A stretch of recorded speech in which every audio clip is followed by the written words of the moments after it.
All right, this does not feel like a tiny bottle. This feels like a big something or other.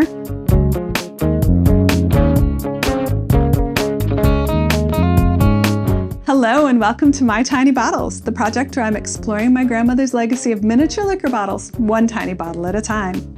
It's time for another reveal video. So I'm going to reach into this box and pick out some bottles. These come from my grandmother's collection. I don't know what they are. I'm just going to see what I get and see what I can guess about it right now. And then I'll go off and research it and come back and record some episodes. So let's see. I'm going to grab this one here. So last time I recorded, oh wow, last time I recorded a reveal video, I had my partner pick out a bunch of these bigger bottles. Grandma has about 8 of these. And so we did an all bigger tiny bottles episode last time. And now I'm just going to sprinkle them into some upcoming reveal videos till we run through them. So this is Phillips Snowshoe Grog. So there was another of these big bottles from Phillips, maybe 1 or 2 from them in the last reveal episode. This is a mix of brandy and peppermint schnapps. Lovely, 60 proof. It's kind of like a bottled stinger. That's kind of neat. All right. I've seen worse things. All right, coming up with another one now. Oh, this is a duplicate. So this is Monet Cognac. So this is their 4-star. I've already talked about this one, so I will find something fun to do with it, but I'm not going to count it as another bottle for today's purposes. Paper wrapped. Ew. Okay, so more Canadian whiskey. There's a lot of Canadian whiskey in this collection because my grandma was in Canada.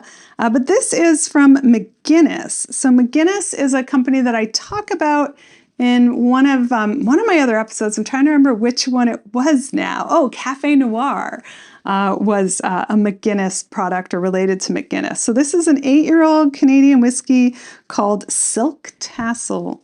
There's a great name for you. McGuinness Deluxe Silk Tassel.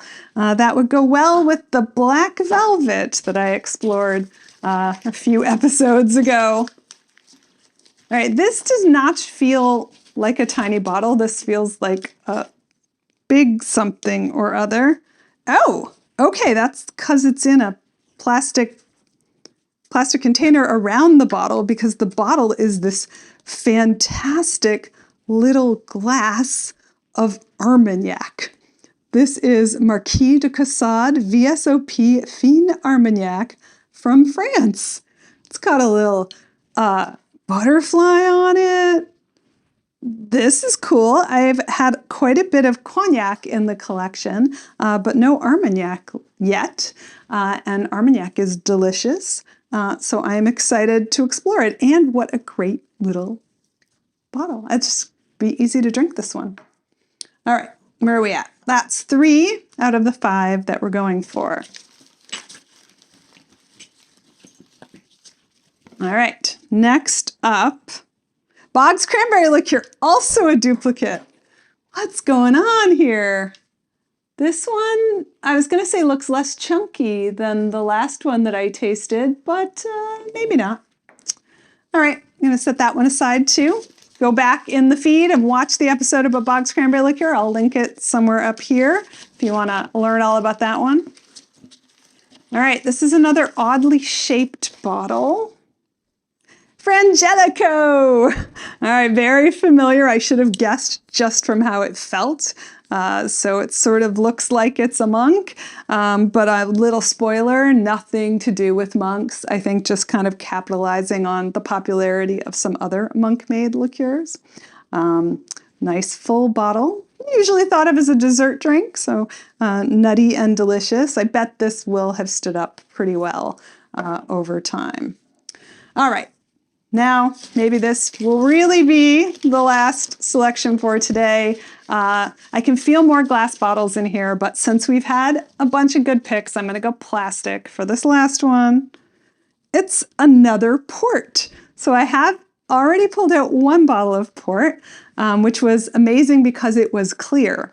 This is packaged in a very dark bottle, so I have no idea what the color of the liquid inside is, and there is very little liquid inside. So this is Newman's Celebrated Port / Porto, so French and English on this. It'll be a Canadian bottle. It was matured in Newfoundland. I don't know that I don't even understand. Newfoundland Liquor Corporation. It's a product of Portugal, matured in Newfoundland. Fascinating. Had no idea that was a thing that one could do, but there we go. Another port. All right. Better than I expected for a glass bottle, plastic bottle, even though it might not be that tasty to try. It's definitely going to be interesting to research. So I'm going to go off, speaking of research, and do that. You should tell me anything you know about these bottles in the comments below. You should subscribe while you're there. You should like, you should share, do all those things. Tell people about the project and come on back to see what I discover about these. You can find me on Instagram and keep up with me there, or on Facebook at My Tiny Bottles. You can hit my website, which is mytinybottles.com. And you can find me on Blue Sky at Tammy LC. Cheers!